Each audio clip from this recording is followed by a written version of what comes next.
This is Joyce Pellino Crane.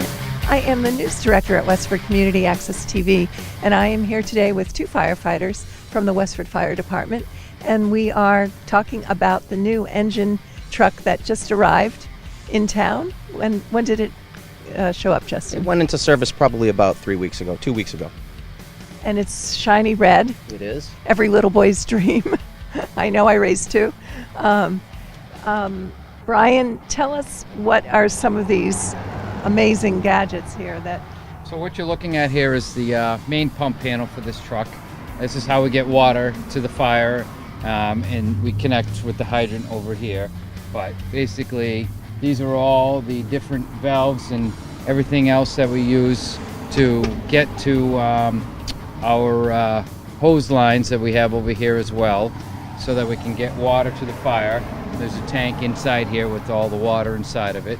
How many gallons of water does it hold? 1,000 gallons of water in this truck right now.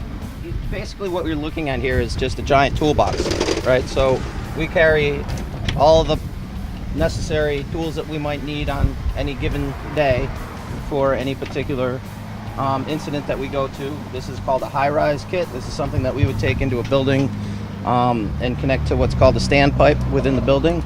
So if we were on the third or fourth floor, second floor, it doesn't matter.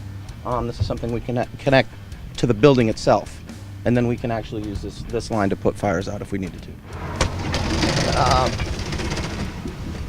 Exterior lighting, we have rescue ropes. Behind there's more rope bags. There's actually there's a dry suit that we can use if we're going into the water. 3 different types of fire extinguishers. Here's a chainsaw and a toolbox.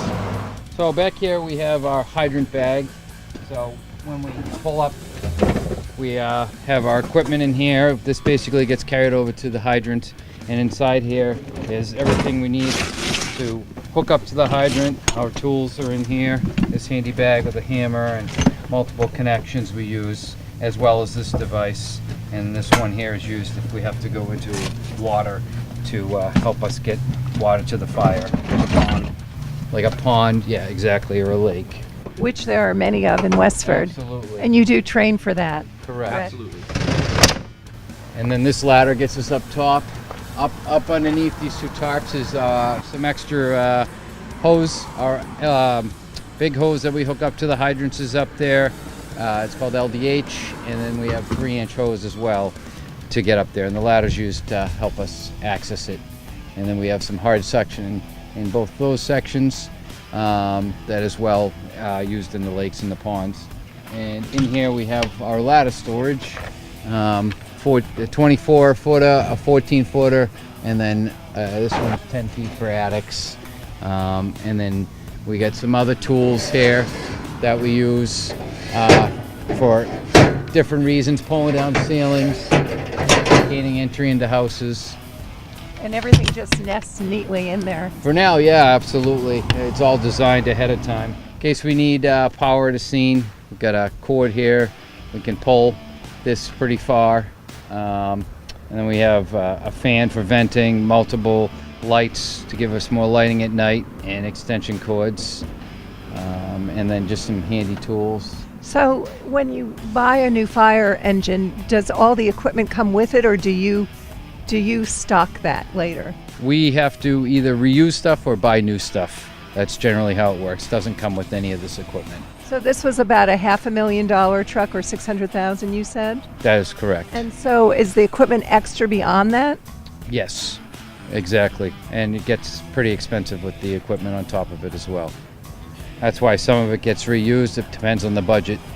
And then some of it we have to replace because it's so old, and get new stuff. This one here, more tools, kind of like the other side.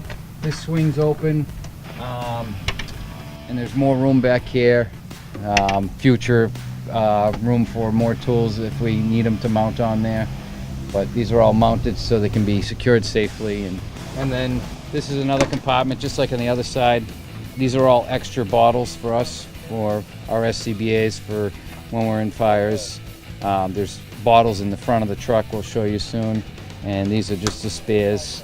And then in this cabinet here, We do a lot of emergency calls, medical aid stuff, so we have our first in bag here, which if we get there before the ambulance, we can use this. It helps us take the patient's vitals and treat them as necessary.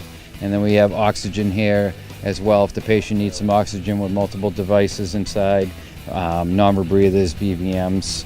And then this is a C-spine bag with all the equipment if somebody has a neck injury, been involved in a car accident. And then we have some cribbing, and this here is Speedy Dry, and then we have this here for in case we had to get into a vehicle. It's called the Jaws. Oh, is that what they look like? That's one kind. Jaws of life? We are currently waiting for our new ones. We haven't got them on the truck yet. This is from the old truck, but we're trying out some new devices to see what's best for the department. Our personal equipment back here, because you either can stock it here. There's only the two of us on this truck during this shift. Unless we have to go to another community, then we end up with 4 of us.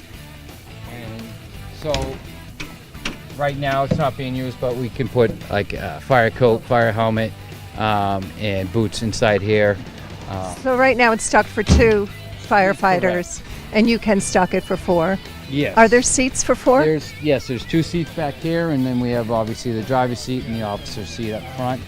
And each seat, other than the driver's seat, has the SCBAs in them for accessibility, so we can get them on us pretty quick en route to the fire. The driver has to come around and get his own. We'll go around and we'll show you where that is. Okay. Yeah, here's the officer's side, passenger side, where he sits, and he can control the sirens, so in the air horn, and he usually is in charge of the radios and communication. On the front side here too, we have a jump line. This jump line is great for multiple reasons. Brush fires, car fires. It's pretty quick. Wow. Pulls out pretty easy. It's very easy to use and put back after we use it. And then we have a couple of lines in here for if we have to go into a brush fire deep in the woods. Some forestry lines as well can hook up to it. So over here, this is the driver's SCBA. He can't wear it while he's driving. It's just not ideal. So we have it here, so when he jumps out after he's getting the truck into neutral, I'm sorry, and he can get to it and put it on with his gear. So that's with that cabinet. And then back here, it's just kind of the same concept as the other side. I put my pants here when it's just me on shift with my partner. And we just have these seats here, and everybody gets a headset for hearing, which is very convenient. And we can all communicate and talk to each other. So has it been used yet? We've been on many calls, yes. I don't think we've done a fire with it yet, but we've been on many medical calls and other types of calls, yes. Oh, it's a big town, so we have a lot to cover here. 32 square miles. 32 square miles and about 23,000 people living here. Full time, and then during the day that goes up significantly with all the businesses in town, Yeah. Well, thank you so much, both of you, for giving us this tour of the new fire engine. Really enjoyed it, and hope to see it around town. You will. Thank you very much. For WestfordCAT, this is Joyce Pellino Crane. Have a great day.